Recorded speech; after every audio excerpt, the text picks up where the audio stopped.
What a treat to meet you, Jay Ingram, to meet you through your book, The Science of Pets, an absolutely beautiful book, which I wouldn't even know about if it weren't for the amazing Mark Bekoff, who finds people of such wisdom and brilliance for his Psychology Today column. This book is absolutely a treasure trove. If you were on a desert island, people, this would be a book to take because who knows when you'll get rescued. And this book is so rich. It's like this fabulous cassoulet, and it's got everything in it, or a paella. It will keep you nourished mentally, intellectually, and also delightfully. Jay, you're such a famous person in Canada, so I just have to take a minute to talk about your acclaim and fame and accomplishments because embarrassingly, you're our neighbor, and we should know about great people that care about things of the mind and the heart, and particularly about animals that are just over the border. And yet you have a program on CBC Radio called Quirks and Quarks and Daily Planet on the Discovery Channel Canada. We should have these in America. You've written 20 books translated into 15 languages, including a best-selling 5-volume The Science of Why series, which is probably why The Science of Pets has landed in my lap so happily. You've won a number of impressive awards, really impressive writing awards, and you're really smart about science. You've chaired departments. You've won these awards, Jubilee medals, the Queen Elizabeth II Diamond Jubilee Medal. I've never had anybody on the show who had any kind of a royal medal. So I'm very excited to meet you. And you're a member of the Order of Canada. I didn't even know there was an Order of Canada. My mother was from Calgary, Alberta, and all I know is that her father was a Queen's Counsel, and that sounded quite grand. He was just a lawyer. But what is the Order of Canada that you, is that like in France, you wear the Legion of France and it's a little button on your lapel, or what is it?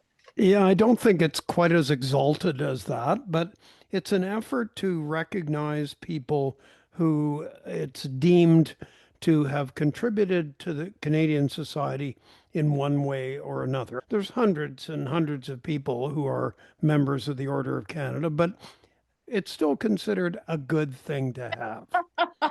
Yes, obviously humility goes along with all these awards. At some point, you just decided maybe you were always humble, but clearly you don't have it worn around your neck at all times. Uh, No, Is it no. on is it on a ribbon or something? The official one is on a ribbon, but there's also a lapel pin. And I actually am quite amused when I'm at some sort of gathering and I see somebody else with the Order of Canada lapel pin. Doesn't happen very often. But when I do, I think, do they wear it everywhere? Yes, yes. I'm going to be taking my dog out for a walk when our interview is over. I'm not going to wear my Order of Canada But pin you for never that. know. You never know who you could bump into who could then salute you. There must be an Order of Canada salute.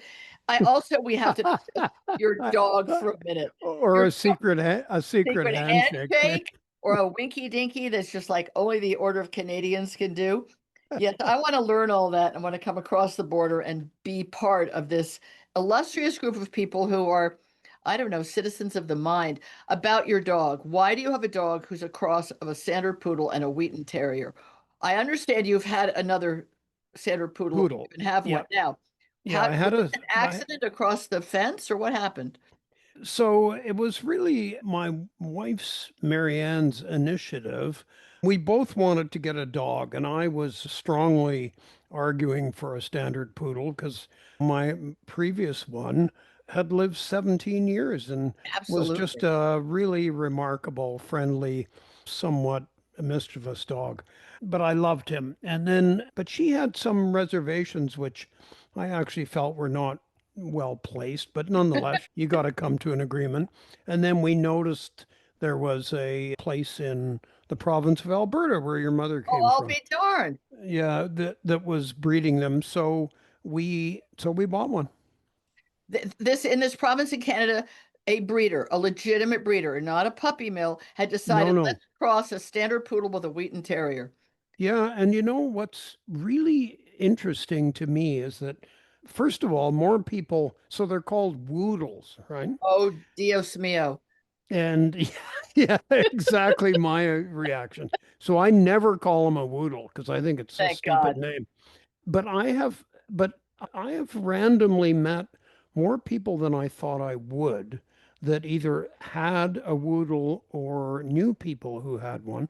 But I've also met some Whoodles. And the really strange thing to me is that some of them look like my dog, curly hair, black. He's about 40 pounds. But some are much stockier and blonde. I met one dog whom I didn't know what breed it was. Turned out it was a Whoodle, and I'll yet be I darned. never ever would have guessed that. Now, his personality, you probably have an idea from reading my book that I'm very skeptical of how Yes. much people actually know about their pets. Yeah. He's we've just have been having a new roof put on our house. He's been going insane barking Yeah. because That's there's the these Wheaten weird Terrier. men all around That's all the the time. Wheaten Terrier. I'm just going to say. Now, my scientific knowledge of Wheaten Terriers is just they're completely not popular in America. I've only known one in my entire life, and that's including Really? 3 times living in New York City, where there's some of everything in the dog world. And the Yeah. one that I knew was a wackadoo. Now, it could have been the owner, could have been that was a one-off dog, but it never made me think, ooh, one day I hope I have a Wheaten Terrier. In fact, I grew up with Bedlington Terriers, and that same family wound up getting a Bedlington because they thought, oh, the Hotchners have one, so maybe we'll like to have one too. But it seemed to be a very odd, to me, a non-American thing to take a dog that is unpopular in America, not in a bad way. It's better to be unpopular or you get overbred and screwed up, Right. and mix it with a poodle. We mix them with, I don't know, everybody seems to have a mixture, like a granola bowl with everything in it. But Yeah. we've got them with Cocker Spaniels is the original. And then, of course, there's the famous Golden Retriever or Labrador. So those dogs were highly valued. And they say there's an Australian one. You have to fly it from Australia. Are you kidding me? A No, lot.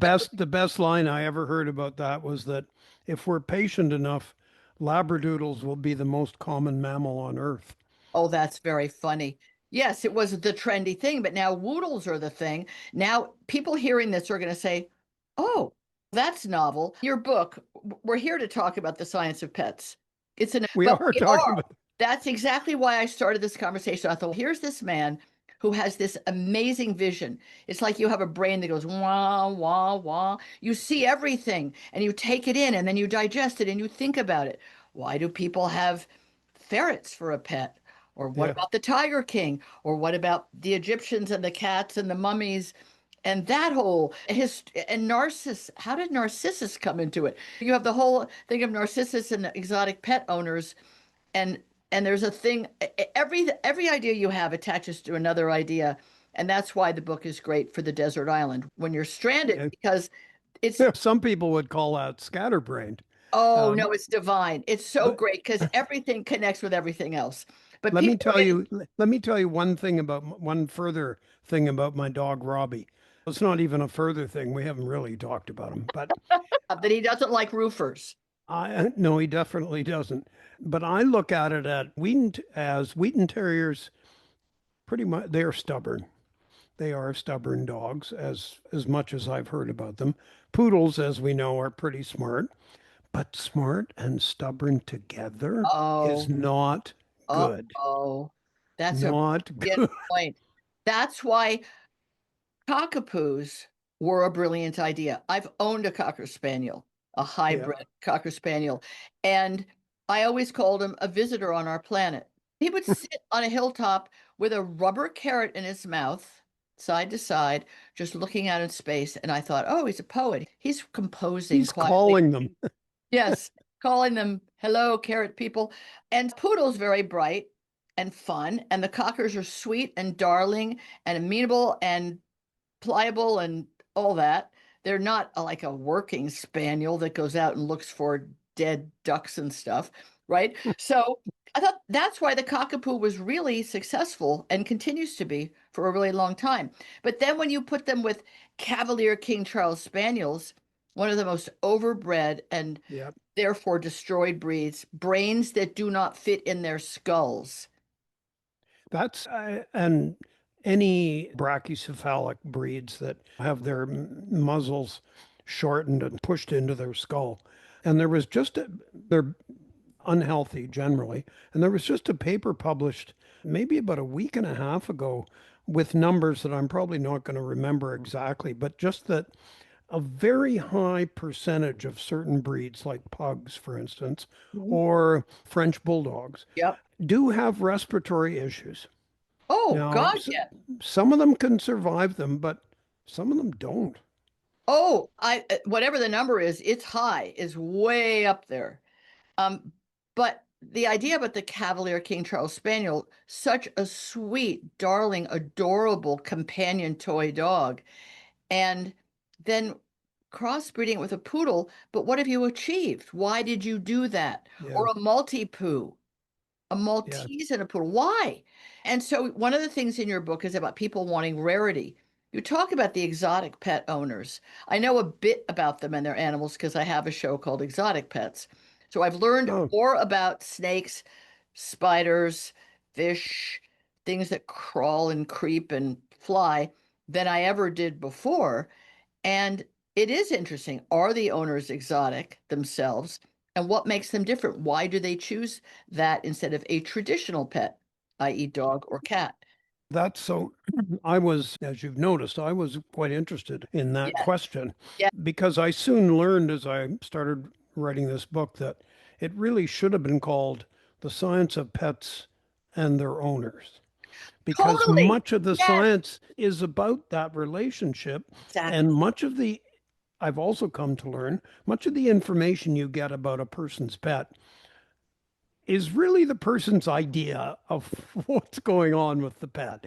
And Absolutely. there's rarely any what you would call scientific evidence that this pet knows they're coming home when their car is still 15 miles away from home. That kind of thing. I'm Right. fascinated by that stuff. But anyway, now I'm so fascinated I can't remember where I was going Where you with were this. going was that the book should be the science of people, and you're Yeah, very interested in why do people choose yeah. So non-traditional pets? Because it's not really the science of pets, it's the science of pet ownership.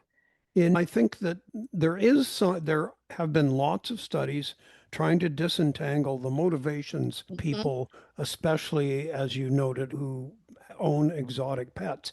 And some of it is described, one of the versions of narcissism is where you like to show off, but you're not too social. And so it's harder Perfect. to show off. But if you get on the subway with a giant snake around your neck, you have the benefits of both. Nobody's going to bother you, but they're all fascinated by you. Yeah, but And but Jay, I don't think that your average boa constrictor no, python what? ball python owner is going to Subway shop. Well, no, maybe not, but and for sure, not all of them really care if anybody knows that they Right. own a snake or not. And that's exactly the problem that if you look at, and I looked at a lot of studies, it's very hard to draw consistent opinions about who buys what. And so everybody asks me, are there cat people and dog people? Right. And Right. I've owned both. And I've owned other pets when I didn't have either a cat or a dog.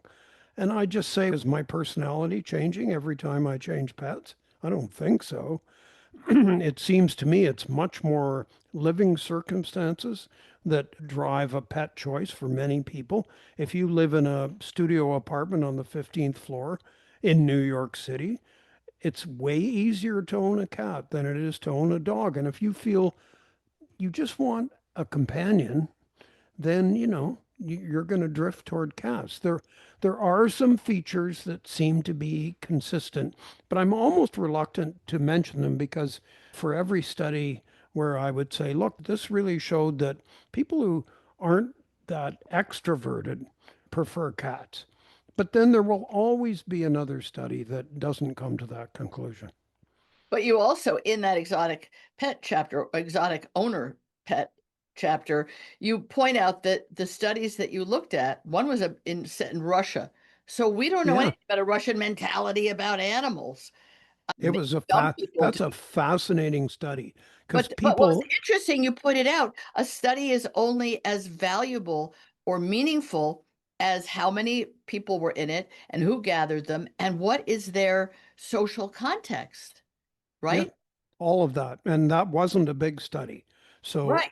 it does have to be taken with a grain of salt. On the other hand, even so, this is a bit like a lawyer asking a question that he knows is going to be challenged because as soon as you ask the question, the jury heard the question. And so now they're thinking, ooh, is that maybe possible? So even I thought a lawyer was never supposed to ask a question they didn't know the answer to. but they also know there's going to be an Oh, objection right. to the Right. answer, right? From Okay. the other attorney. A study of 26 or 27 people, which I think the Russian one That's right. was. Nonetheless, it's intriguing, even if you and me, as the jury, are supposed to Yes. ignore it because it Yes. isn't a big study. There Right. were people who were displaced by war and had to give up their pet, but found someone who could take their tortoise. And the range of pets was amazing in Mhm. that study. Everything, like dogs and cats, were barely represented. Yes. So it just is a testament to the incredible variety of not only pets but their owners.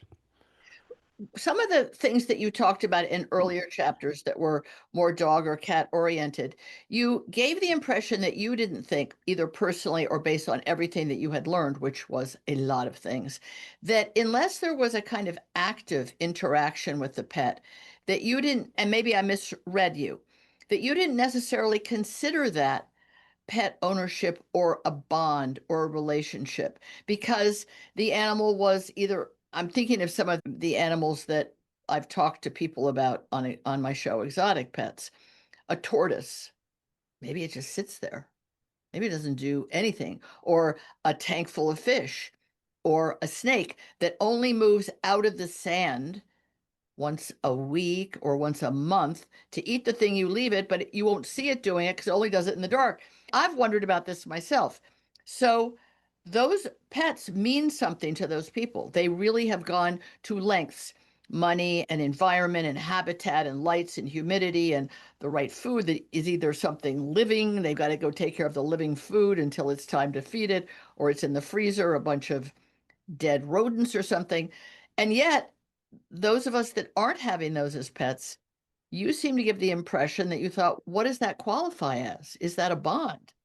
It's a good question. I think it's a kind of bond, but it's very, for me, it was relatively easy again for me to decide that mammal, then it's quite likely it would be rare if you didn't feel some empathy with that animal. And obviously, dogs and cats are the best example, but horses, Yes, a lot of us are horses, horse mad. pig. I came to finally to the conclusion that horses, if they weren't disadvantaged by being like 10 times our size, would probably be the best pets in the world.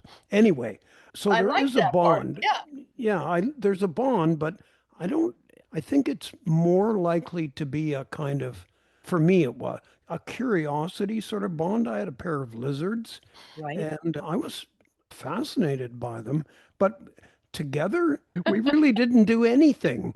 I would get the most exciting thing was that I'd get live crickets and introduce them one at a time, and the lizards went berserk. But they weren't like keeping me in mind when they did that. And I do suggest quite seriously in the book that an ant colony should be Did. and could You be did. considered as a Yes. pet. Maybe you take all of the ants as organs of that superorganism. And they're fascinating. But I argued in the book, and there will be ant owners who probably disagree with me. It's not an emotional connection. It's a chance to view what is really an alien way of organizing a life, alien to at least our human experience. When you think that all of the communication, almost all, is by odor or taste, chemistry, it's all chemistry. You're an ant, I an ant, we meet in a burrow, we touch antenna, and I know who you are as a result, just because of the array of chemicals on your body. I know the queen. If I am one of those young females that has aspirations to become a queen herself, and I touch the queen, it's game over for me because the queen's chemicals will inactivate my ovaries. And I'll just be going back to taking Being a care of slave. larvae for the rest of my life. That's why I love this book because you have this sense of humor, but you're telling scientifically, and you talk about E.O. Wilson's book, very famous, very Yeah. celebrated book about ants. You give enormous credit throughout the book to other authors and thinkers and scientists, so that I guess on the desert island you'd need to have a Kindle so you could look up the other books as well as having the science of pets physically with you as your companion. I was shocked you didn't suggest being on a desert island with a dog. But what if there was like really limited food? So it was like him or me. I guess Well, maybe we could wish together. sometimes when it comes to the end, it is either him or me. You have the eat or be eaten. That's one of your chapters. Yeah. There Yeah. is a thing of him or me. I don't know that a dog would be great. I would I, feel I had to provide some interesting life for the dog. can I run a question past you because you're an expert in this sort of stuff? So the chapter that you just mentioned, Eat or Be Eaten, part Yes. of it was if you die, will your pet eat you? And there's some pretty good evidence that that may or may not happen, but it can happen. What about the other part of that chapter where I asked if your pet, dog or cat, accidentally dies, would you eat it?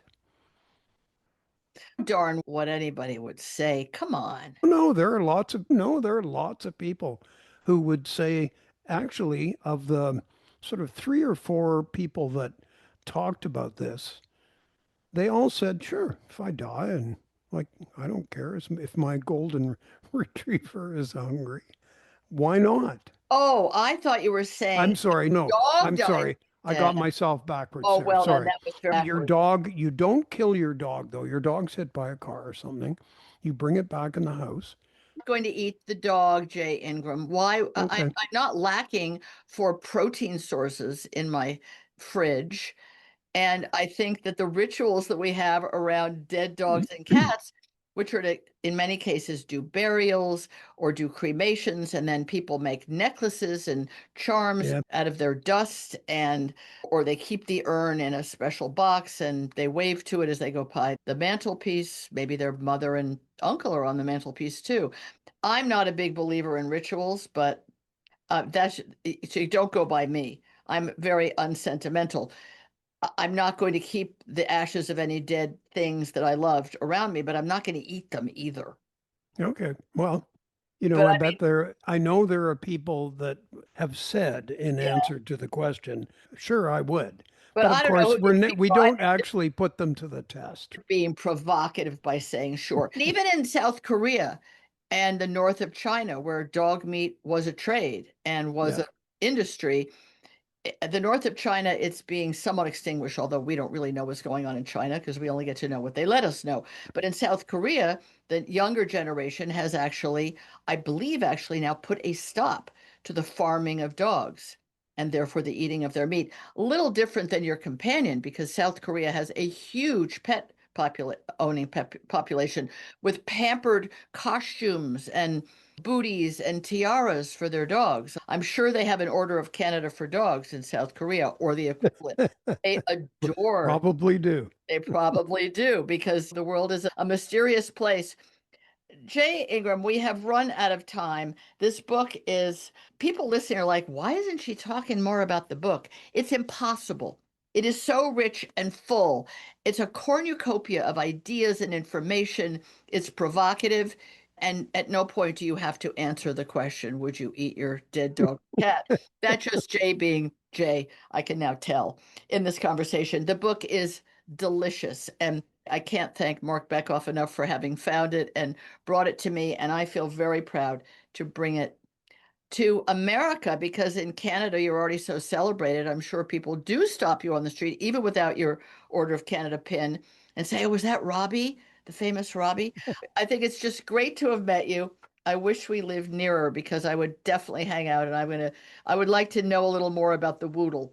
I'm curious about the Whoodle. Anytime you want to talk to me Okay. again, It I'm would here. it would And be my I'll pleasure. next time I'll wear my Order of Canada pin. That would make me feel better, and my dead mother as well, who I got cremated and nobody knows where the ashes are.